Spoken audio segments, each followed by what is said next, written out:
వేరుశనగ పప్పులు పల్లీలనేవి అతి బలమైన ఆహారాలు. 100 గ్రాముల వేరుశనగ పప్పుల్లో మనకి 567 క్యాలరీల శక్తి లభిస్తుంది. ఇందులో 25 గ్రాముల ప్రోటీన్ ఉంటుంది. కాబట్టి వేరుశనగ పప్పులు ఆయిల్ ఇస్తాయి. అలా డైరెక్ట్గా తింటే వెగటగా ఉంటుంది, డైజెషన్ కొద్ది కష్టం. వేరుశనగ పప్పుల్ని 7-8 గంటల ముందు నానబెట్టుకుంటే సులభంగా జీర్ణమవుతాయి, పాలుగారే స్థితిగా మారుతుంది.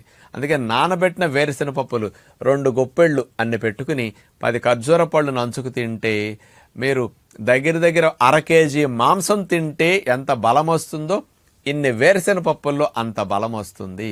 కండపుష్టికి, దారుఢ్యానికి, బలానికి అతి ముఖ్యమైన ఆహారం వేరుశనగ పప్పులు.